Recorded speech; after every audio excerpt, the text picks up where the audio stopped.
dan yang ada di Parakan. Tuhan Yesus selalu menyertai Anda. Dan kita akan memulai tema kita hari ini adalah saya minta maaf. Nah, nanti sebelum ini hari ini kita ada wartawan dari Metro TV, nanti saya prioritaskan ya seperti janjian kita dari awal kalau ada wartawan diprioritaskan. Nah, cuma saya terlebih dahulu saya harus mengatakan saya minta maaf kepada siapa? Satu, kepada Mas Duka yang kemarin saya omelin. Soalnya kamu bohong kemarin dan saya lagi mau buru-buru ketemu sama wartawan di sini yang ada di Eropa kan. Jadi kemarin kamu datang ngaku-ngaku wartawan, udah saya sempetin ternyata kamu bohong. Udah begitu kamu pakai ngeyel pula dikasih tahu malah kamu sok maki-maki. Nah, jadi saya harus selesaikan dan saya tidak mau ada spirit intimidasi, roh ketakutan. Makanya saya harus hardik. Itulah menghardik. Namun mungkin kamu tidak terbiasa dengan itu, ya. Cuman saya menghardik roh ketakutan. Tetapi bagaimanapun juga, tadi malam saya waktu tidur tiba-tiba dapat wahyu gitu ya. Dari wahyu terus berkata saya harus minta maaf sama yang namanya Duka. Jadi saya sebagai Nabi ke-26 saya meminta maaf setulus-tulusnya kepada Mas Duka yang kemarin saya hardik ya. Gitu ya. Oke, semoga kasih Tuhan Yesus Kristus membuatmu bisa memaafkan saya. Juga yang kedua, ya saya minta maaf kepada keluarga besar saya yang ada di Indonesia, yang saya nggak tahu bagaimana kabarnya, tetapi Anda kemudian jadi repot gara-gara saya mungkin didatangi ormas, mungkin didatangi sama RT RW atau lurah, atau didatangi polisi, atau didatangi sama ya macam-macam orang. Ya saya minta maaf ya. Karena saya lihat di koran-koran kok ya cukup serem juga. Tetapi sebenarnya saya tahu koran itu bukan koran, sorry ya. Di YouTube. Dan terus ada polisi bilang mau datengin ini itu segala macam. Ya saya minta maaf, pasti repotnya minta ampun. Tetapi sekali lagi saya minta maaf kepada keluarga besar saya yang ada di Indonesia. Yang saya lakukan, saya sungguh-sungguh dan saya lakukan ini dengan tirakat. Ya saya tirakat beneran. Jadi saya harus melakukan ini demi apa yang saya yakini dan saya berdoa supaya Tuhan melindungi Anda teman-teman semua dan percayalah polisi datang itu bukan mau macam-macam dengan Anda tapi justru saudara-saudara ya Encek, Encim, Entio, Ii semua ya Om, Tante, Opa, Oma ya semua ya Koko, Cici semua dan adik-adik keponakan saya minta maaf dan tapi saya berdoa Tuhan Yesus melindungi Anda dan polisi datang bukan untuk bikin masalah tetapi justru untuk melindungi Anda supaya dimonitor supaya jangan ada orang yang jahat mendatangi Anda. Ya jadi jangan takut dengan polisi. Ya, percayalah polisi di era Pak Tito sampai sekarang polisi yang berbeda. Ya, dan yang ketiga saya juga minta maaf kepada Gus Yakut. Ya, saya minta maaf kepada Gus Yakut karena kemarin saya ngatain gendut ya karena saya juga dulu kemarin saya sudah bilang toh tapi yang lain bagaimana bagus yang lain Bagus. ya, oke. Bagus, Pak. Saya mute lagi ya saya minta maaf kepada Gus Yakut karena kemarin ngatain gendut harusnya nggak boleh ya kemarin sudah saya jelaskan kenapa karena saya juga gendut saya belum bisa berdamai dengan diri sendiri tadi setelah saya dapat puasa berapa hari, timbangan saya turun 7 kilo. Dan jadi menyadari, iya ya, Gus Yakut kan susah juga menurun puasa setengah mati. Ya kan? Jadi saya minta maaf kepada Gus Yakut karena ngatain gendut. Terus kemudian, kepada orang-orang yang saya pernah sakiti di masa lampau. Ya, saya tahu dulu saya melakukan banyak hal yang tidak baik di masa lampau. Ya, beberapa banyak dan teman-teman masih sakit hati, Anda semua, dan saya berterima kasih beberapa yang saya sakiti pun masih telepon saya dan masih mensupport. Dan kemarin terakhir saya cukup terharu ya, Ko Paul, jangan takut, kami semua berdoa buat kamu. Padahal ini orang yang pernah saya sakiti dulu ya. Tapi saya terima kasih, Koko, saya tidak sebutkan namanya karena kamu selalu mensupport saya. Ya, juga teman-teman yang lain, Mas, Mbak, ya Om, Tante yang pernah saya sakiti dan saya mungkin belum sempat minta maaf sama Anda. Kan tiba-tiba saya jadi viral, ya kan? Karena jadi viral, Anda jadi tahu kemana mencari saya. Nah, saya mau minta maaf buat semua apa yang saya lakukan yang menyakitkan Anda, yang mungkin saya bahkan bukan cuma menyakitkan, ya, tapi juga bahkan merugikan, bahkan juga menghancurkan keluarga Anda yang gara-gara kebrengsekan saya di masa lalu. Kiranya ampuni saya, ya teman-teman yang ada yang dulu pernah saya sakiti, ampuni saya, ya, dan maafkan saya karena saya memang dulu pernah menjadi brengsek. Tapi izinkan hari ini saya untuk bertobat, ya, untuk melakukan apa yang saya yakini supaya ibadah ini murni dan tulus. Dan mohon doakan saya supaya hati saya tetap murni dan konsisten, sehingga apa yang saya berjuang dengan apa yang saya yakini ini dengan berkat dari Tuhan Yesus Kristus, Tuhan yang Maha Kuasa. Begitu ya, permohonan maaf saya. Terima kasih semuanya. Oke, haleluya. Hari ini tema kita, saya minta maaf, sudah selesai. Dan kita masuk ke dalam tema, apa tadi ya? Tema dengan Pak Wartawan. Ya, oke. Mas Andi, silakan Mas Andi. Dinyalakan mikrofonnya sama videonya. Yang lain saya mute ya langsung ya. Silakan Mas Andi. Ya, ya. terima Saya kasih matikan Pak sebentar. Ini saya mute dulu. Berarti Mas Andi ikut ke mute ini. Sebentar. Oke, siap. Saya mute dulu supaya tidak ada suara-suara gemericik air. Mas Andi. Oh, hilang. Mas Andi, kontributor. Ya, Mas Andi, silakan. Sebelumnya terima kasih Pak Paul sudah diberikan waktu hari ini kita bisa ketemu secara virtual. Dan ada beberapa poin yang ingin saya tanyakan ke Pak Paul. Mudah-mudahan sehat-sehat hari ini. Haleluya. Baik Pak Paul, terkait nih dengan situasi di tanah air ya di Indonesia, semua orang juga udah tahu, terlebih Pak Paul juga sudah sangat paling mengetahui. Yang pertama adalah tentang pada saat Pak Paul ini membuat konten di YouTube, apakah memang secara sadar Pak Paul membuat konten tersebut, di mana ini memicu kontroversi di tanah air. Nah, menurut Pak Paul ini mungkin bisa memberikan penjelasan kepada. Oh iya, konten-konten di YouTube itu kan ada 500 video ya. Saya sebenarnya aktif bukan cuma sengaja membuat konten di YouTube, tapi juga di Facebook. Saya sengaja membuatnya. Ya. Gitu. Jadi memang saya dengan sengaja dengan suatu tujuan tentunya. Yaitu tujuannya adalah untuk mendidik tentang beragama. Bagaimana membedakan beragama dengan bertuhan. Itu tema dari semua YouTube saya, tetapi dasar dari YouTube dan konten-konten Facebook dan YouTube saya adalah apologetik. Nah, kemudian tema itu menjadi bagaimana beragama dan bertuhan. Kemudian saya arahkan lagi, ya kan? Saya pertajam lagi menjadi sebuah kritik sosial, kritik historis, kritik budaya, kritik sosial, kritik agama, gitu. Jadi memang disengaja, gitu. Berarti dengan sadar ya Pak Paul. Iya, dan memang beberapa ada yang saya persiapkan khusus, beberapa ada yang kita teman-teman di sini berkontribusi sharing gitu ya. Tentu saya menjadi hostnya yang menjadi koordinator dan hostnya seperti Bapak lihat sekarang ada 99 sampai 100 selalu penuh ya. Betul. 99 100% selalu penuh begini. Dan viewernya saya nggak tahu sekarang sudah berapa. Teman-teman jangan lupa di like, awas kalau nggak di like saya jadikan Anda DPO Interpol. Ya, silakan. Oke, kemudian Pak Paul, ini kan di tanah air ini sedang ramai dari beberapa saat yang lalu, dan juga memang sekarang Pak Paul jadi DPO ya. Iya. Kira-kira apa sih sekarang yang Pak Paul rasakan dengan status Pak Paul sebagai DPO? Ya, yang dirasakan biasa-biasa saja.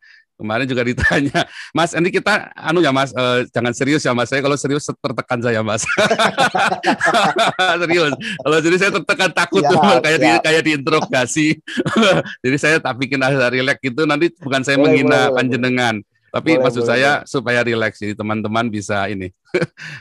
Ya, jadi memang perasaannya biasa-biasa aja, karena kan memang kita dengan sengaja membuatnya dan kita rapikan beberapa, dan seperti Mas tahu saya kan juga pernah kuliah marketing, tinggal tesis, hampir tesis selesai, ya kan? Itu sudah viralkan juga kan? Kalian semua kan sudah nyelidikin semua masa lalu saya kan. Nah, jadi dan saya apa namanya? Dan itu semua saya terapkan semua ilmu-ilmu itu di dalam di dalam apa namanya YouTube saya. Sehingga memang itu kita rapikan, kita siapkan semua dengan sebuah tujuan tentunya. Yeah. Ngomong-ngomong nih, Pak Paul, saat ini kalau saya boleh tanya, mohon maaf, mungkin tapi pasti mungkin nggak akan dijawab juga sih, karena kemarin waktu saya nonton hasil interview dengan Jawa Post juga, Iya. sudah tentang posisi apakah di Jerman atau lebih apa namanya lebih detailnya lagi di kota di mana di background saya itu, Pak Paul. Wah, itu kan dekatnya Museum Berlin itu kan? Betul. Akhirnya lagi mancur gitu. Itu salam buat ini ya, buat Angela Merkel. Itu kan kantornya di belakang situ, dekat-dekat situ toh. Angela Merkel itu. Betul. Gini Pak Paul. Pak Paul ke Jerman itu tahun 2018 kan ya?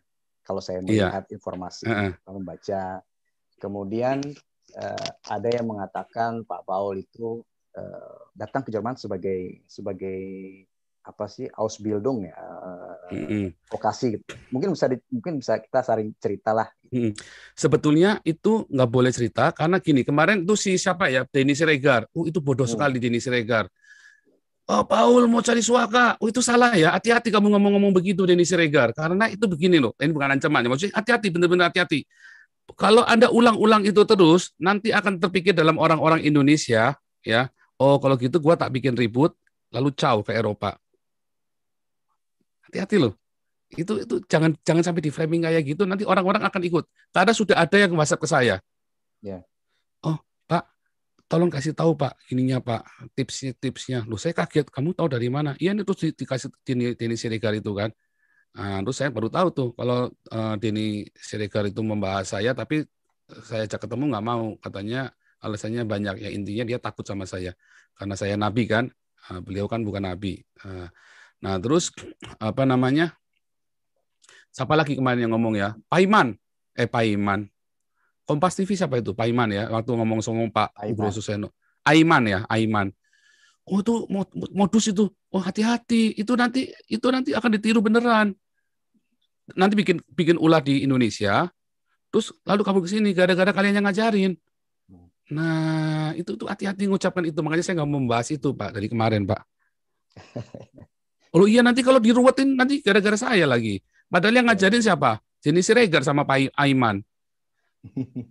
Loh, hati-hati ngajarin begitu ke orang.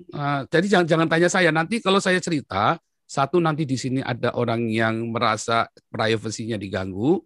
Kedua, juga saya melanggar kode etik teman-teman saya yang profesional ini. Yang ketiga, nanti akan terjadi wabah itu supaya bisa dapat perlindungan. Oh, hati-hati. Jadi jangan di stop pembicaraan ke situ, Pak. Saya tidak mau. Gitu. Pak, ini terkait dengan status kewarganegaraan Bapak. Kan saya sempat konfirmasi dengan KBRI ya di Jerman. Dan saya sempat juga memberitakan dari Jerman bahwa memang status kewarganegaraan Bapak ini sebetulnya masih WNI karena paspor Bapak itu paspor WNI Bapak masih berlaku. Dan tapi memang belum ada pengembalian paspor dari pihak imigrasi Jerman, Ausländerbehörde, ya, dan juga belum ada konfirmasi surat dari pihak keimigrasian Jerman, sehingga memang ini belum bisa dipastikan juga bahwa Bapak kewarganegaraannya telah berpindah. Gitu. Sejauh ini Pak Paul mungkin bisa cerita ke saya. Ya, Eropa itu mengizinkan double kewarganegaraan. Jadi tidak harus mengembalikan paspor, Pak. Nah, tapi saya secara lisan kan saya sudah bilang bolak-balik, saya sudah melepaskan kewarganegaraan saya. Begitu, Pak. Hanya kan Kalau saya ke sana-sana, saya lagi dicari ke sana-sana, nanti ditangkap kan wilayah hukum. Saya masuk mobil duta besar aja kan nggak boleh, Pak, langsung ditangkap saya, Pak. Kalau masuk mobil duta besar itu berarti wilayah hukum Indonesia, toh. Iya. Makanya saya nggak boleh ke sana pokoknya. Oke. Berarti Bapak masih berada di wilayah Eropa ya, Pak? Uni Eropa Iya, ya, Pak ya? iya. Pokoknya Ya. di Eropa membolehkan double kewarganegaraan. Jadi tidak harus Ya. selalu mengembalikan paspor itu. Itu. Kalau Indonesia kan nggak Oke. boleh. Jadi teorinya Indonesia Ya. terus diterapkan ke Eropa, nggak bisa dong. Oh, harus balikin Kalau di paspor, ya nggak Indonesia bisa. memang setahu saya ini ya, warga negara Indonesia masih boleh, anak yang lahir di Jerman ini, di Jerman kalau kita bicara Jerman sampai dengan usia 18 tahun masih boleh nanti setelah memilih. 23 tahun memilih. Ya, tapi kan tetap harus memilih. Betul. Kewarganegaraan baru otomatis membatalkan kewarganegaraan yang lama kalau di Indonesia, toh. Betul. Nah itu, saya pakai hukum itu saja. Iya. Terus Pak, Bapak ini kan sering istilahnya khotbah ya Pak di YouTube di kanal ini. Kemudian Bapak juga sebagai pastor disebutnya. Bisa sharing informasi Kak, Pak? Apakah memang Bapak ada background agama sebelumnya, teologi, belajar di mana saat masih sekolah dulu? Ya, saya tahun 99 ditahbiskan menjadi hamba Tuhan di sebuah gereja. Saya tidak akan sebutkan ya, dan mohon tidak disebutkan namanya di tempat publik karena saya sudah janji untuk tidak menyebutkannya. Kemudian saya sempat tinggalkan Tuhan dari 3 tahun ya, antara 2009, 2012 atau 2010, 2013. Cuma yang saya ingat 2013 itu saya berjumpa dengan Tuhan Yesus secara spiritual ya. Dan kemudian saya sudah keluar dari sinode saya yang lama. Saya mengundurkan diri waktu itu karena saya sombong, saya begitu arogan dan begitu pahitnya saya. Kecewaan yang ya karena orang sombong kan mudah kecewa, Pak, ya kan. Jadi itu kesalahan saya intinya, kesalahan saya sendiri, kesombongan saya sehingga saya jatuh di dalam dosa dan saya banyak melakukan kejahatan, melakukan banyak sekali kerugian terhadap orang lain. Dan 2013 saya mulai berjumpa dengan Tuhan Yesus dan saya memulai pertobatan saya yang baru 2015 akhir ya. Pokoknya saya lupa ya, saya bergabung dengan sinode saya yang baru. Itu saya lupa ya antara itu. Dan saya ditahbiskan menjadi ini juga menjadi hamba Tuhan juga ya. Kalau kita bilangnya pastor ya. Kalau di tempat kami pastor bukan pendeta, Pak. Karena nggak alkitabiah kalau pendeta. Kalau pastor itu kan gembala. Nah, saya jadi sudah ada background. Teologi, saya sekolah teologi. Sekarang saya sedang menyelesaikan doktoral saya. Teologi juga. Master teologi sudah selesai dan saya sedang selesaikan doktoral teologi saya. Di tempat yang dirahasiakan. Tertawa jahat. Tolong dikutip tertawa jahatnya, Pak. Iya. Bisa aja nih Pak Paul. Itu tertawa jahat lagi jadi ikon, Pak. Tersenyum jahat sama tertawa jahat. Iya, hadapi kehidupan itu kita tersenyum jahat. Maksudnya kita itu tersenyum walaupun getir kita tersenyum. Nah, kita tertawa jahat itu mentertawakan diri sendiri. Kan harusnya begitu toh. Semua dianggap serius ya pertumpahan darah terus, Pak. Nah, itulah Indonesia. Karena kurang bercanda, Pak. Orang Indonesia itu kurang guyon, Pak. Iya, oke, silakan, Pak. Bapak sejauh ini ada komunikasi nggak Pak dengan KBRI atau KJRI? Enggak, Pak. Sebelum-sebelumnya Pak, saat masih baru datang, nggak ada ya. Tidak ada Jadi memang pada saat saya. Bapak datang ke Jerman juga memang tidak melakukan lapor diri gitu Pak ya. Enggak. Oke. Dulu waktu baru datang di kota apa Pak? Kalau saya boleh tahu nih.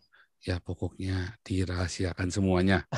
Pokoknya mengenai lokasi dirahasiakan karena nanti saya nyalain itu sudah ini Pak, sudah teman-teman dari ini sudah ngomong jangan supaya masuknya ke topik yang lain, yang inti saja yang jadi masalah.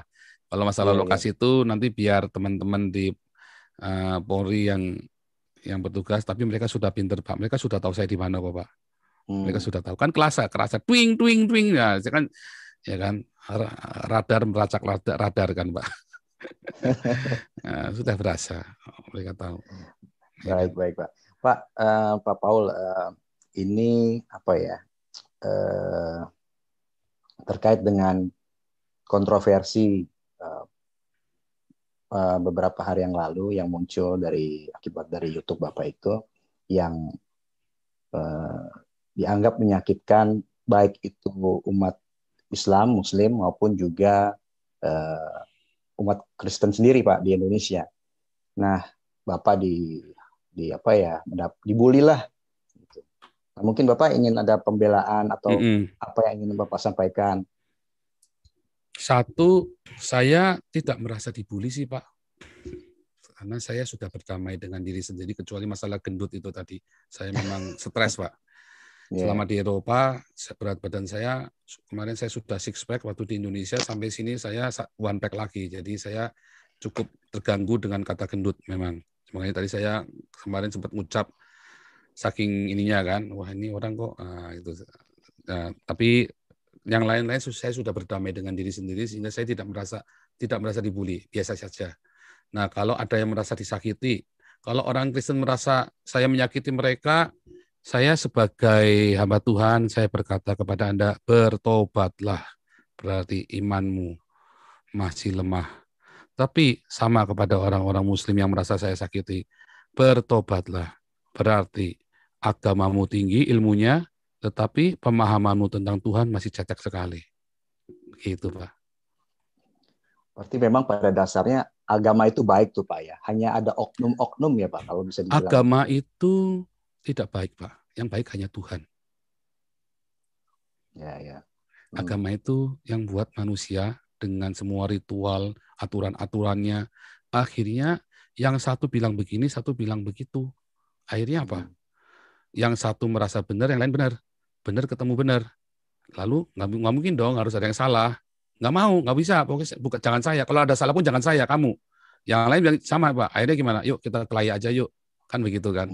Tetapi kalau kita bertuhan, aku benar, kamu salah. Kita ini goblok semua. Kita ini salah semua. Yang benar cuma Tuhan. Ingat Kain dan Habil. Kenapa bunuh-bunuhan? Karena ibadah loh Pak. Iya itu Pak. Jadi tidak ada agama yang baik. Yang baik cuma Tuhan. Agama itu menyandera Indonesia sehingga Indonesia selalu miskin dan tertinggal. Pak, ini dengan status Bapak DPO ini oleh Polri, keluarga gimana Pak di Indonesia? Nggak tahu. Kan Bapak sempat nyebutin kan, sempat bilang nggak usah takut dengan polisi juga. Nah, nggak ada kekhawatiran itu Pak tentang keluarga di sana? Nggak ada polisi Pak. Saya percaya polisi setelah zaman Tito, setelah zaman Jokowi ya berarti ya. Beda banget. Saya kan ya anulah pokoknya beda banget. Saya kan juga ngamatin dari sini Pak. Beda banget. Ya ada oknum yang brengsek selalu di mana, di sini juga ada Pak yang brengsek Pak. Sama saja. Cuman maksudnya jauh beda dibanding dengan sebelumnya. Jadi kalau ada polisi datang itu dulu kita takut, sekarang ya nggak terlalu takut. Cuman kan setelah kita tahu ada kasus ini, saya ngerti. Tadinya saya berpikir ini mau nyandra keluarga saya atau gimana. Tapi tiba-tiba saya dapat wahyu, ting ting ting ting ting, wahyu gitu kan, ting ting ting ting ting. Oh enggak, justru mereka mau jaga keluarga kamu dari ormas-ormas yang kurang ajar ini, dari orang-orang beragama ini. Nah, jadi saya makanya saya bilang tenang, polisi datang itu cuman mau ngawasin kalian, begitu ada gerakan mereka akan langsung merapat ke tempat kalian. Gitu, tapi memang nggak ada komunikasi ya Pak dengan keluarga sama sekali ya Pak? Wah, saya udah tahun berapa itu Pak nggak komunikasi dengan keluarga saya Pak. Apalagi nggak ada. Aktivitas saya kan berbahaya Pak sejak 2016 terutama ya, mulai tensinya mulai naik kan. 2017 itu saya udah mulai putus kontak dengan banyak orang Pak. Udah saya satu-satu saya nggak kontakin lagi. Pokoknya kalau mau tahu saya lihat di Facebook, lihat di ini. Jadi ya sesekali ya pokoknya mereka bisa ngelihat lah aktivitas saya di Facebook sama di YouTube lah. Ya kalau terakhir ini kan di YouTube ya, terakhir dulu saya main YouTube ini baru Maret 2020 aktif juga aktif di YouTube baru Maret 2020. Follower udah banyak tapi Pak ya? Ya kan dikembosin sama Menkominfo, Pak. Wah, itu saya ini lagi mau keluarin surat sakti nih supaya bisa nyala lagi YouTube saya ini, Pak. Oh, Cukup di mengganggu Indonesia memang. di blok ya Pak ya, kena blok ya. Kelihatannya, Pak. Pokoknya saya nggak bisa like, nggak bisa nge-YouTube aja sekarang ini kondisinya. Oke. Iya, jadi saya lagi ini antara kekuatan dari kegelapan dengan kekuatan dari terang ini sedang enggak lah, bukan ya, maksudnya ini saya lagi serius, saya benar-benar lagi cukup pusing karena semua ada di sana, semua ini saya kan, dan yang paling diuntungkan adalah para alap-alap, mereka enak Pak, subscribernya naik semua Pak. Begitu sebut nama Joseph Paul Zhang, Nabi ke-26, langsung yang viewernya biasanya cuma 800, langsung jadi 30.000, 100.000 Pak. Subscribernya naik terus Pak. Nah, saya digembosi sama Menkominfo Pak. Aduh, nggak kasihan Menkominfo ini, memang istega tenan.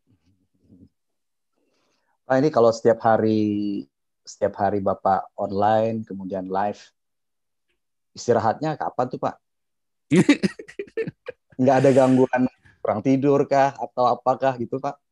Ya kalau malam, saya kan ada doa fajar jam 5 pagi Jakarta, berarti di sini kan jam 12 malam. Ya bisik-bisik tuh Pak, doanya bisik-bisik.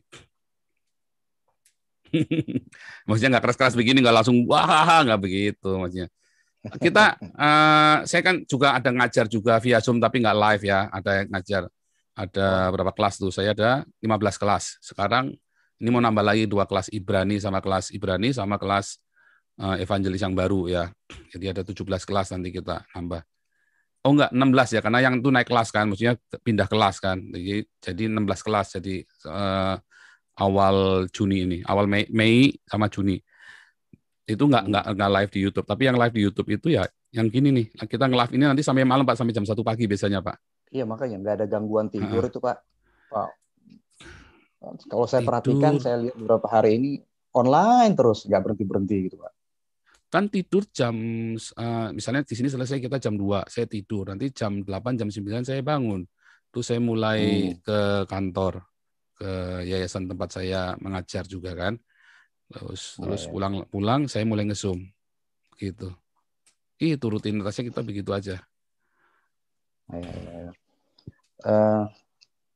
Terkait Bapak waktu ke Jerman saat itu Pak, kesan yang Bapak dapat dari Jerman itu apa Pak? Kalau Bapak bisa ceritakan. Kalau saya kan memang ya di ibu kota ini seperti mungkin ini. Bukan Jerman, tapi seluruh Uni Eropa ya Pak. Seluruh Uni Eropa itu kesan saya itu adalah apa? Di sini seperti paradise Pak, seperti surga. Saya belum mati aja udah berasa surga di sini Pak. Poinnya di mana Pak?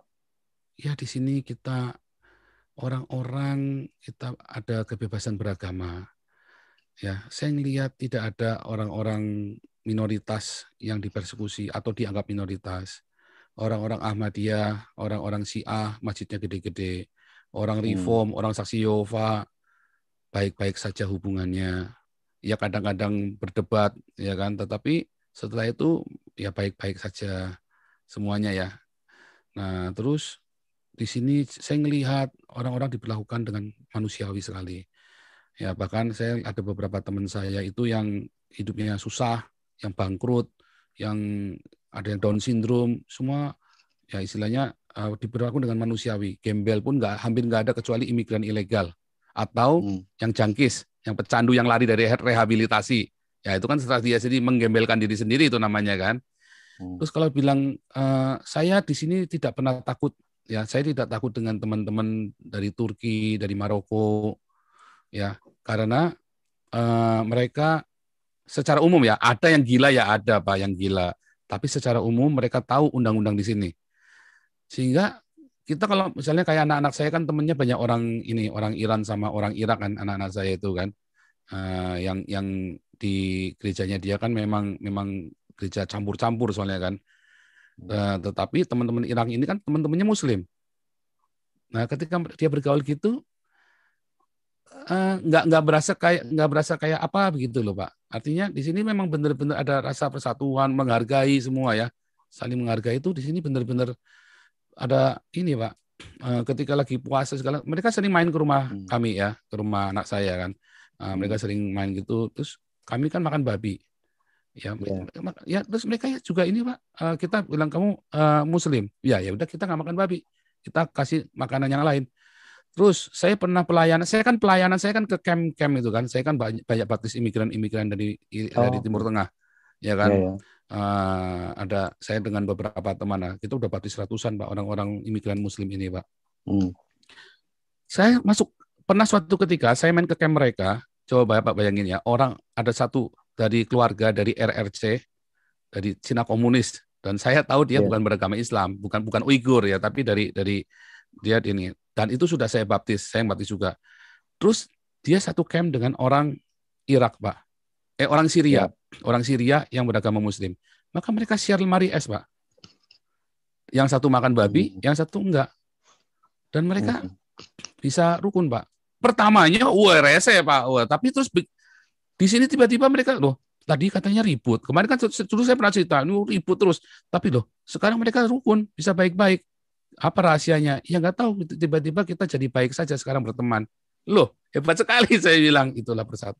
Jadi terus di sini kalau apa-apa kita bebas menyatakan pendapat. Kalau di Indonesia saya baru teriak dikit, ya kan teman-teman tuh semua dari orang-orang mayoritas begitu teriak-teriak nggak karu-karuan. Ya kita cuman mingkem diem aja. Saya baru teriak dikit udah langsung biadab, ke barat, tangkap, bunuh, penjarakan. Wah semua 190 negara pun sampai heboh Pak gara-gara saya. Padahal saya cuma ngomong apa sih kemarin ya kan? Ya kan? Tapi 190 negara heboh semua gara-gara saya. Kan lucu kan?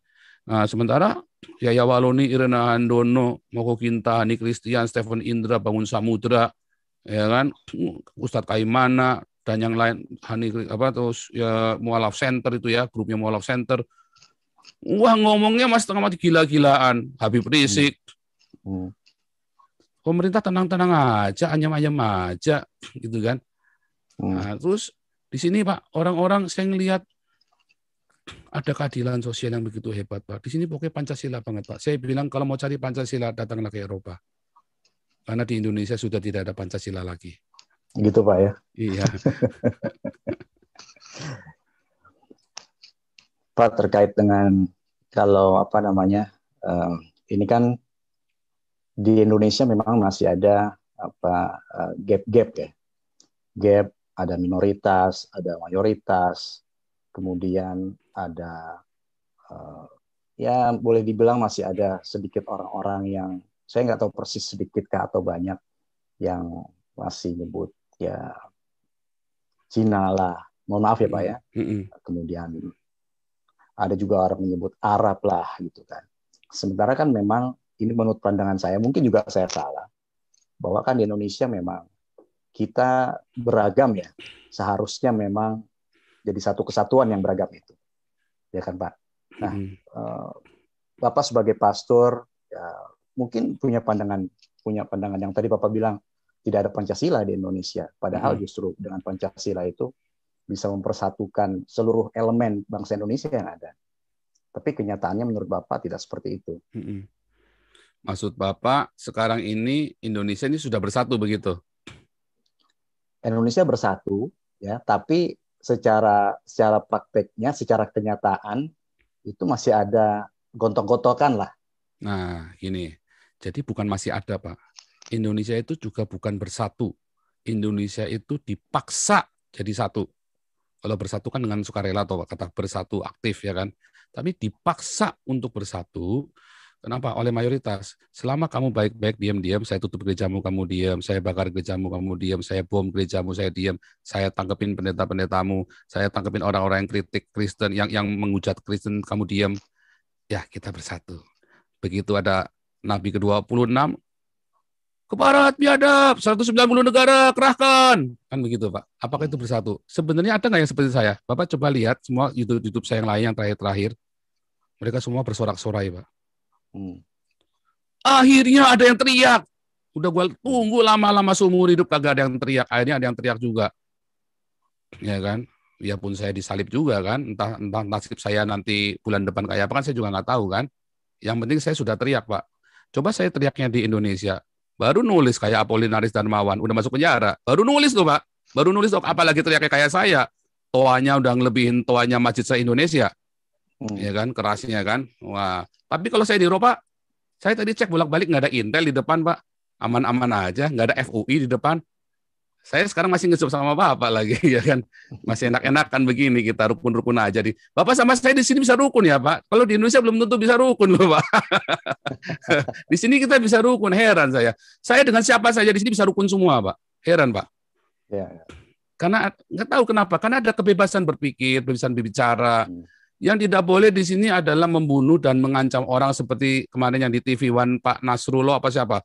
Kalau si Pak itu Nabi ke-26 ada di sini, gua cungkil itu matanya. Ah, di sini nggak boleh tuh Pak ngomong begitu tuh Pak. Ya kan, terus ada yang bilang si siapa itu novel, siapa itu yang FPI itu yang 212. Paul itu kalau di dalam Islam harus dibunuh. Nah, di sini nggak boleh tuh Pak. Itu hate speech. Di sini tuh. Kalau saya hate speech nggak? Enggak. Lalu kalau ditanya hate speech-nya saya di mana? Nggak ada. Yang membuat hate speech, oh tapi kan terjadi kebencian. Loh, yang menimbulkan kebencian bukan saya, tapi Metro TV, TV One, sama Kompas TV yang mempublikasikan siaran saya tanpa izin dan mengutip-ngutip tanpa izin dan cuma sepotong pula. Coba kalau Bapak lihat punya Jawa Pos, lihat komentarnya di bawahnya. Wih, indah sekali, Pak. Semua komentar di Jawa Pos videonya itu indah semua, Pak. Karena dia tampilkan dengan lengkap. Itulah yang saya sampaikan. Kalau yang ditampilkan oleh Metro TV, Kompas TV, dan lain-lain, Metro TV, Kompas TV, Berita satu lagi Tribun, YouTube itu ya, YouTube-nya Tribun, itu hate speech, Pak. Jadi siapa yang membuat hate speech? Wartawan, Pak. Bukan saya. Jawa Pos, Bapak lihat bawahnya. Wih, indah semua, Pak, komentarnya, Pak. 1, 2 ada yang kurang ajar memang. Tapi yang lain semua, akhirnya ada yang berani bersuara. Akhirnya komentarnya bagus-bagus. Bapak coba lihat komentar-komentar dari kemarin di sini. Cuma satu aja yang ketakutan tahun 98 terjadi. Yang lain semua, Pak, kita butuh orang-orang seperti Bapak lebih banyak lagi. Wah, yo, bagaimana? Apa itu hate speech? Bukan, Pak. Tetapi wartawan yang membuat jadi hate speech. Jadi kalau nanti Indonesia terjadi kerusuhan, itu bukan karena Nabi ke-26, tetapi karena wartawan. Kalau sampai ada kerusuhan gara-gara omongan saya kemarin. Karena kalau wartawan tidak memviralkan, atau wartawan mengutipnya seperti Jawa Pos, saya jamin, ketokan kepala saya, Pak, nggak akan ada kerusuhan. Justru akan bersatu, Pak. Wah, sadar, wah ternyata selama ini minoritas tidak pernah dikasih suara. Baru ada yang ngasih suara nih, sekarang nih si Nabi ke-26. Kan begitu, Pak. Ya, makanya Pak, kemarin kita email-emailan. Iya. Saya pengen langsung nih melalui Zoom dengan Bapak. Tapi ya seperti yang sudah saya sampaikan di email sebelumnya, ya, saya koordinasi dengan redaksi. Sayangnya belum bisa disiarkan secara live. Tapi artinya ini semua apa yang kita bicarakan hari ini akan saya sampaikan semua ke redaksi dan saya rekam di sini. Itu sesuai dengan izin yang sudah Bapak sampaikan ke saya per email, Pak. Pak Paul, ini terkait ancaman-ancaman. Saya kan juga baca di YouTube-nya Bapak ada ancaman-ancaman. Sejauh mana sih Pak ancaman itu menurut mengganggu pikiran Bapak nggak, mengganggu keluarga misalnya? Tentunya ini mungkin saya salah, mohon maaf. Pasti kan ada rasa khawatir atau apa. Dan kemudian apakah memang pihak keamanan Jerman juga merespon hal ini untuk melindungi Bapak? Kalau saya, apa yang saya bicarakan di sini, apa yang saya katakan dilindungi oleh Undang-Undang Uni Eropa, bahkan International Human Rights, Pak. Jadi saya sendiri aman dan keluarga saya kan ada Polri, Pak. Keluarga saya juga aman, Pak. Kan saya sudah bilang setelah zaman Pak Tito, Pak Jokowi ini dan jauh banget. Oh ya, saya mau klarifikasi dulu Pak sebelum Bapak tanya nih. Saya mau klarifikasi ya Pak. Satu ya, itu si siapa itu kemarin yang ngomong itu si MUI ya, si ketua MUI ya Anwar Abbas ya Pak Anwar Abbas itu. Dia ngomong bahwa si ini Joseph Paulusa mengatakan Kapolrinya Kristen sehingga tidak mungkin ditangkap. Itu fitnah Pak. Itu fitnah terhadap saya Pak. Karena saya tidak pernah ngomong seperti itu. Di video saya hari Minggu kemarin yang judulnya siapakah aku? Ya, judul hari Minggu kemarin. Minggu kemarin yang judulnya siapakah aku? Saya tidak pernah sekalipun ngomong seperti itu. Ya, yang saya bilang adalah, wah ini Kapolrinya soalnya Kristen. Dan di video-video di hari-hari selanjutnya saya bilang, ini Kristen justru mengerikan saya. Itu yang membuat saya takut. Karena kalau Bapak lihat ya, orang-orang Kristen yang berdedikasi itu mengerikan Bapak. Dia tidak pandang sesama Kristen begitu, wah sama-sama Kristen, kamu dianggap melanggar hukum. Oh dikejar benar Pak. Tekadnya malah berdobel-dobel Pak. Itu yang membuat saya ngeri. Saya tidak tahu seberapa cerobohnya saya. Ya toh? Sekarang saya masih bisa nge-zoom begini. Tapi kan saya nggak tahu seberapa cerobohnya saya dan seberapa cerdiknya tim ini, Pak. Mereka sudah tahu kok saya ada di mana kok sekarang ini. Sekarang ini apalagi sudah tahu lah itu mereka sekolahnya juga tinggi, Pak. Ya kan? Juga mereka pengalamannya juga dan mereka rame-rame begitu. Nggak mungkin lah nggak tahu saya di mana. Mereka hanya mencari bukti dan kepastian supaya tidak melanggar hukum Uni Eropa. Yang sekarang mereka butuhkan adalah pelindungan hukum, mereka bertindak di sini. Dan itu makanya saya tidak boleh ngomong salah Pak di sini Pak. Itu. Terus kedua saya mau komplain. Katanya saya menantang Polri. Oh saya tidak pernah menantang Polri. Saya menantang umat Islam yang bisa melaporkan saya. Kenapa? Saya sudah diancam bolak-balik Pak. Dari 2015, 2016, 2017, saya diancam bolak-balik orang mau dibunuh sama orang Islam Pak. Mereka ngomong lebih kejam dari saya cuma ngatain sedikit saja, bunuh halal. Saya print semua Pak, itu perkataan-perkataan saya print semua diancam. Bahkan Haikal Hasan sudah nyampe ke rumah saya 2018. Kan dia ngaku sendiri kan, dulu saya ngomong di sini teman-teman nggak ada yang percaya. Sekarang Anda lihat sendiri, Haikal Hasan yang ngakuin kan, 2018 sudah nyampe rumah saya. Nah, akhirnya saya bilang, kenapa nggak ada yang laporin ke polisi? Ya karena saya sudah di sini, nggak bisa dilaporin kan. Makanya saya bilang, loh tiba-tiba bisa ada yang laporin PSI. Oh iya, karena dia punya akses. Kalau enggak, perkataan saya bukan hate speech. Kecuali wartawan membuatnya jadi hate speech. Jadilah saya penistaan agama. Tapi aslinya kan bukan. Aslinya saya adalah apologia dan suara kritik kenabian. Boleh nggak? Boleh. Karena saya tidak pernah membenci orang Islam. Saya selalu menghimbau, kasih makan orang Islam. Kasih makan mereka. Kalau gereja tidak kasih makan mereka, nanti mereka dikasih makan sama Habib Rizik. Mereka bikin ulah. Dihasut, Pak. Orang yang lapar akan mudah dihasut. Perut yang kenyang tidak mudah dihasut. Saya suruh teman-teman, ayo kasih makan. Saya di sini. Tinggalkan gereja yang pakai jam Rolex, tinggalkan gereja yang pakai mobil Alphard, yang pendetanya kaya-kaya, yang pendetanya hedonisme. Tinggalkan yang gereja-gereja yang tidak melakukan diakonia dan marturia. Pergilah ke gereja-gereja yang diakonia marturia dan bagikan makanan itu kepada semua orang tanpa bawa embel-embel atribut gereja. Setiap hari saya ngomong ini, tidak ada satupun yang dikutip sama wartawan, Pak. Cuman jawab apa saja. Yang lain nggak ada yang ngutip. Kan gila, Pak. Itulah hate speech, Pak. Dan kemudian terjadilah yang seperti ini. Ya itulah terjadi, Pak. Nah, makanya kutiplah Indonesia ini belajarlah mendengar seperti Shrek. Ya, saya kasih gambarnya Shrek kan kemarin kan, kupingnya panjang. Dengar yang benar, baru ngomong belakangan. Orang beragama itu taunya dikit, ya, ngertinya apa taunya dikit, tapi merasa lebih tahu dari Tuhan. Iya kan? Loh, cuma tahu cuma sepotong. Dia nggak tahu apakah saya membenci orang Islam.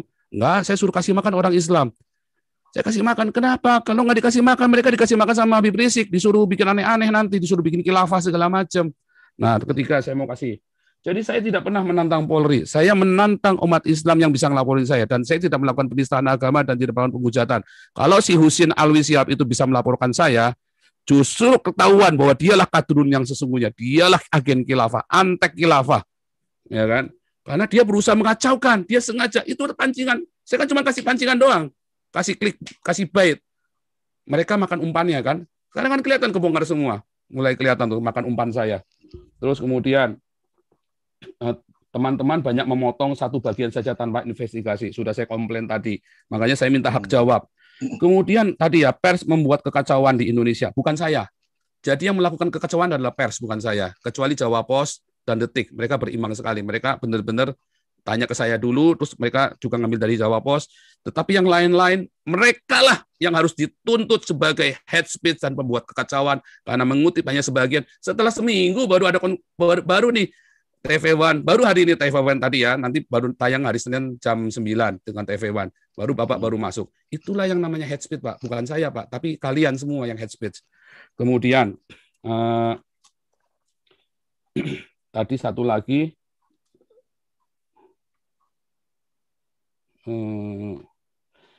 jangan sekali-kali cerita masalah suaka-suaka di tempat umum, Pak. Sebabnya itu orang-orang itu kacau sekali. Ya, nanti semua orang akan mengcopy cara itu dan melakukannya di Indonesia, lalu dia kabur. Itu bahaya sekali. Nggak boleh bilang itu. Itu kan sebenarnya kan apa ya? Masa nggak tahu sih itu rahasia negara? Ya kan? Itu saya kok rada kurang pas ya sama teman-teman itu ngomong seperti itu di muka publik begitu. Nah, itu hati-hati. Itu jadi bumerang buat kalian semua loh. Sudah mulai ada yang WhatsApp ke saya loh, itu masuk ke saya.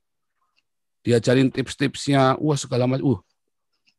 Emang saya bikin begitu? Itu kenapa? Karena Denny Siregar yang menggiring. Salah Denny Siregar. Wah, ilmu makanya kenapa Denny Siregar nggak berani ngomong sama saya, ketemu sama saya? Malah dia membuat fitnah kan? Akhirnya kan wartawan Denny Siregar, Eko Kuntadi kan membuat fitnah. Ade Armando membuat fitnah buat saya akhirnya kan. Gitu Pak. Oke Pak, silakan lanjut Pak. Ini sebelum.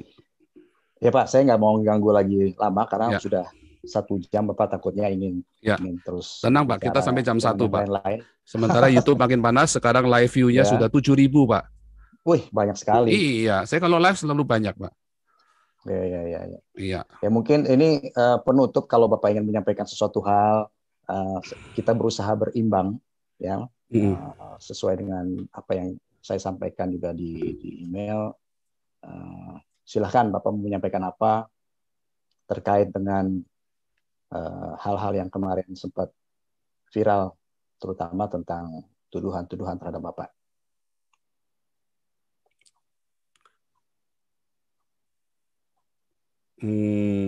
Jadi begini, Indonesia harusnya belajar mendengar, bukan dari tempat-tempat hoax.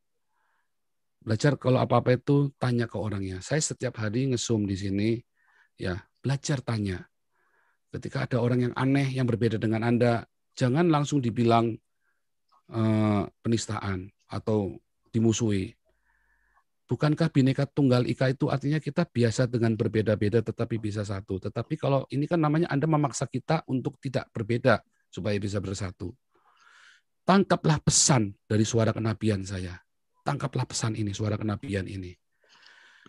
Tangkap. Mengapa saya berbicara dengan keras? Kalau saya nggak bicara dengan keras, siapa yang mau dengar? Lagi pula, siapa yang membuat saya, yang memberi saya 1 juta toa sekarang? Kan wartawan. Kalian semua yang ngasih saya toa kan. Coba kalau kalian nggak ngapa-ngapain saya, ya udah nggak didengar juga toh. Tetapi akhirnya suara saya yang keras ini, walaupun saya harus mengorbankan diri saya sendiri. Ya, saya tadinya khawatir setengah mati, tapi setelah saya dapat wahyu saya baru sadar ternyata Polri bermaksud baik. Ya, tadinya saya khawatir setengah mati, Pak. Khawatir setengah mati, saya yakin. Makanya saya tiap hari nge-zoom, Pak. Nah, nge-zoom pun saya serba salah juga. Tampil terus dikira nantang, nggak tampil dikira kabur. Tetapi saya butuh update kepada keluarga saya masih baik-baik saja. Nah, suara kenabian ini didengarkan, teman-teman. Hari ini semua, ya cintailah Indonesia. Sekarang saya nggak bisa pulang ke Indonesia. Bahkan keluarga saya meninggal pun saya nggak bisa pulang. Itu harga yang harus saya bayar. Saya tidak mungkin masyarakat Indonesia banyak yang bisa mengampuni saya dan menerima setelah mengerti pesan ini. Mungkin pemerintah bisa mengampuni secara hukum, tetapi tetap ada orang-orang yang pendek akal dan yang beragama, ilmunya tinggi, tapi pemahaman ketuhanannya rendah. Tetap ada, sehingga saya tidak bisa. Itu harganya saya yang harus saya bayar. Kalau Anda bilang saya pengkhianat, komunis, saya sudah katakan berkali-kali ya bahwa keluarga saya dulu anti dengan Partai Komunis Cina. Kami lari ke Indonesia dulu, nenek moyang saya karena lari dari Partai Komunis Cina. Ayah saya pun berseberangan dengan PKI. Justru PKI itu berasal dari Islam-Islam yang saleh, toh santri-santri yang saleh, bukan dari pendeta-pendeta Kristen. Jadi saya kira itulah Pak yang harus dimengerti Indonesia, belajar berbineka yang benar. Tolong Gus Yakut, ya kenapa saya kasih foto Anda telanjang? Karena Anda ternyata hanya retorika belaka. GKI Yasmin, Anda sudah hampir 6 bulan, GKI Yasmin masih mangkrak. Padahal konstitusional loh, izinnya sudah lengkap. Ya, KKPP Jombang malah ditutup. ya kan? Persekusi terhadap gereja-gereja masih marak terjadi. NU katanya moderat, Banser katanya moderat, Gus Yakut katanya pemimpinnya Banser. Iya, pemimpin Banser moderatnya cuma kalau lagi Natal. Tetapi ketika gereja ditutup, HKBP Jombang ditutup, Jombang itu kan sarangnya NU. Mana tuh Bansernya? Nggak ada tuh. Tetap aja ditutup. Gereja-gereja ditutup semua ya, yang kemarin yang di Bekasi, yang di Tangerang, di mana-mana ditutup semua. Mana Banser? Di Cilegon sampai hari ini belum ada gereja. Mana Banser? Nggak ada. Apakah moderat? Hei pendeta-pendeta, janganlah kau mau ditipu, dihipnotis dengan ayat-ayat Alkitab yang dibacakan oleh Gus Yakut. Itu hanya cara dia untuk menghipnotis, tebar pesona sama kamu, dan kamu kesengsem langsung. Yang penting prakteknya mana? Nggak ada. Makanya saya kasih foto Gus Yakut telanjang, artinya saya telanjang ini, Menteri Agama. Dan saya menantang Gus Yakut ya untuk berdiskusi tentang agama. Saya tantang Ketua MUI Anwar Abbas untuk berdiskusi dengan saya tentang agama. Saya tantang itu si Pak Robikun berdiskusi dengan saya tentang agama.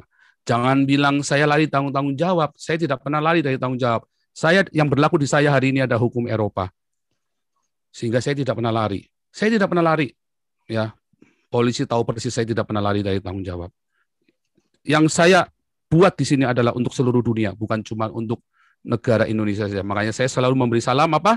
Shalom Indonesia, Shalom Om Swastiastu, itu baru kemarin ya. Shalom Rahayu Indonesia, Eropa, yang ada di Amerika, di Afrika, semua yang berbahasa Indonesia. Emang cuma orang Indonesia doang yang bisa bahasa Indonesia? Tetapi kenapa yang bereaksi cuma yang ada di negara Indonesia? Karena ilmu agamanya tinggi, pemahaman Tuhannya cetek. Jadi saya menantang Anda, Pak Robikun, Pak Anwar Abbas, dan Pak Gus Yakut, debat tentang agama dengan saya. Jangan menghindar. Belajar, ajari. Indonesia sudah berdiri sejak tahun 70, sudah 70 tahun lebih, sejak tahun 1945. Tetapi para ulama ini gagal mengajarkan Tuhan yang benar kepada umatnya. Artinya Pancasila gagal. Dan saya, Joseph Paul Zhang, Nabi ke-26, saya menggugat Pancasila dan menggugat Indonesia. Demikian, Pak. Oke, Pak Paul. Saya terima kasih waktunya hari ini dan sudah banyak Bapak bercerita, menjawab juga apa yang sudah saya tanyakan tadi. Mudah-mudahan sehat selalu Pak Paul.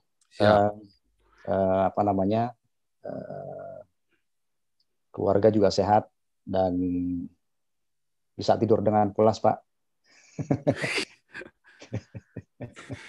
Kalau ya, haleluya. Baik, Pak, gitu ya. Terima kasih buat Metro TV. Saya mohon pamit, Pak. Luar biasa buat Mas Andi Metro TV, luar biasa sekali. Semoga interview ini bisa jadi berkat buat Indonesia dan menenangkan semua rakyat Indonesia. Tuhan Yesus memberkati, Pak Andi.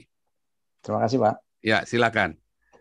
Oke, haleluya, saudara-saudara semua sekarang sudah bisa nyalakan zoom-nya masing-masing, mikrofonnya masing-masing. Urutan raise hand sekali lagi. Yang ada di live YouTube sekarang sudah 7.200 dan yang nge-like saya nggak tahu ada berapa. Tolong di like dong. Kalau tidak di like saya kutuk jadi kodok dalam tempurung. Saya jadikan apa tadi? DPO Interpol. Tuh, jadi ya. WA-nya aktif nggak? WA Pak Paul aktif nggak? Lagi mati ini, sebentar. Ini handphonenya malah mati tadi soalnya lagi ngomong-ngomong. Tadi saya lupa ngecas.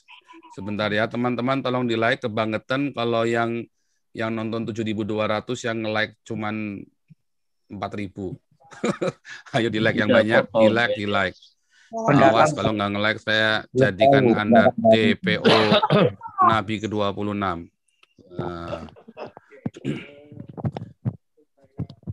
Haleluya. Sebentar ya, ini saya setting dulu ininya. Ya, silakan Pak Sinbad mulai masuk. Nggak ada ya? Masuk lah. Ya, Pak Sinbad. Oke.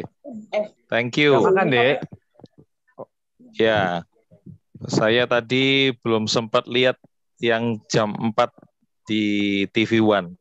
Tapi nah, itu nggak jadi, Pak. Bisa... Yang TV One Iwan ya yang TV One itu pertanyaannya beda dan baru ditayangkan hari Senin jam 9. Oke. Jadi saya tadi karena ada di pedalaman tidak bisa melihat, jadi tidak connect internet. Saya pikir saya terlewat, tapi bersyukur tadi waktu Metro TV bisa melihat sekarang ya, barusan ya, dengan Metro TV ya. Yeah. Oke, saya pikir akan ada banyak orang melek lewat dengan Pak Dinarsa kemarin yang lalu ya, lalu dengan Metro TV hari ini, dan nanti akan dengan TV One yang Senin mendatang. Saya pikir ada banyak orang akan melek di khususnya Indonesia yang memang awalnya adalah khususnya yang double minority akan juga akan bangkit menurut saya, karena seharusnya tidak perlu takut, tetapi ya karena di dalam kasih tidak ada ketakutan. Amin. Itu yang saya pikir perlu kita semua tahu, dan bersyukur sekali lewat semua permintaan maaf tadi Pak Paul. Itu sungguh-sungguh menurut saya tuntunan Tuhan buat Bapak, dan itu akan membuat strike ya lebih dahsyat lagi yang powerful berikutnya. Saya pikir begitu. God bless Pak Paul. Luar biasa, haleluya. Teman-teman terus minta doanya supaya saya tetap murni dan konsisten. Teman-teman yang bisa berpuasa bersama saya, ikut berpuasa ya. Saya ini puasa hari ke-6, besok hari saya terakhir. Saya 7 hari ini saya memang tekad saya untuk berpuasa. Teman-teman yang mau berpuasa supaya ada revival, ada kebangunan rohani di Indonesia, supaya Indonesia jaya kembali. Ya. Setuju. Haleluya, terlepas dari sandera agama, dari belenggu agama. Haleluya. Ya, kita lanjut kepada rakyat jelata berikutnya. Kita nanti bisa diskusi interaktif ya teman-teman. Makanya tetap ini ya, supaya bisa bervariasi. Yang teman-teman yang wartawan kalau mau ada lagi harus benar-benar wartawan ya. Kalau enggak benar-benar ini loh ya, jangan kayak kemarin ya. Nanti akhirnya kita sepaneng nanti. Ya, ini ada utusan dari Galaksi Bima Sakti. Galaksi apa ini? Silakan. Darth Vader. Ya, shalom. Ya, ampun ya. Bapak Paul. Ampuni Terima kasih kesempatannya sekali lagi. Saya tadi baru mau take off, tapi ternyata pembicaraan masih lanjut di sini. Senang sekali Bapak tadi bisa berbincang dikit di channel Sahabat Tanpa Ragi tadi. Saya juga dengar kalau besok itu biasanya di sana ada perbincangan seru juga ya, tapi nggak tahu bagaimana. Semoga kita bisa berjumpa lagi besok. Kalau saya lihat, pola yang tengah disebarkan oleh elemen-elemen yang mengancam negara kesatuan Republik Indonesia di planet ini, itu sama persis seperti pola yang dulu dilaksanakan oleh Order Ksatria Jedi yang mereka gunakan untuk menggerogoti Republik Galaksi secara perlahan-lahan dulu. Pastor Tony, saya minta dimaafkan. Yang kesatu, tadi ada... Boleh saya lanjutkan? Silakan, Darth Vader. Ya, yang kesatu, mereka itu selalu mengumpulkan dan mengindoktrinasi generasi-generasi muda dari usia yang sangat dini dan secara non-stop mengisi dan menanamkan ke kepala-kepala anak-anak ini dengan ideologi-ideologi berbahaya, dan bahkan dilatih menjadi militan dan diajari bagaimana cara menumpas kiri dan kanan dengan senjata-senjata berbahaya seperti pedang lightsaber. Yang kedua, mereka tidak segan-segan menggunakan tipu muslihat tanpa batas untuk mempertahankan posisi, ideologi, dan agenda mereka. Seperti mantan guru saya, Obi-Wan Kenobi, yang menipu putra saya, Luke Skywalker, mengenai nasib saya untuk menutup-nutupi kebenaran. Yang ketiga, para Jedi ini juga mengabaikan dan mereka merasa di atas hukum konstitusi Republik Galaksi dan tidak segan-segan untuk melaksanakan langkah-langkah drastis seperti ketika 3 orang Jedi Master menyerbu dan ingin menumpas Kanselir Palpatine yang padahal dia naik ke posisi tersebut melalui proses pemilihan demokrasi yang benar. Jadi dari 3 hal itu saya bisa menjabarkan pada hari ini bahwa apa yang setelah terjadi di galaksi dulu, semoga ini dapat menjadi bahan pelajaran bagi yang masih mencintai negara kesatuan Republik Indonesia, agar pola-pola tersebut jangan sampai terulang di planet yang indah ini.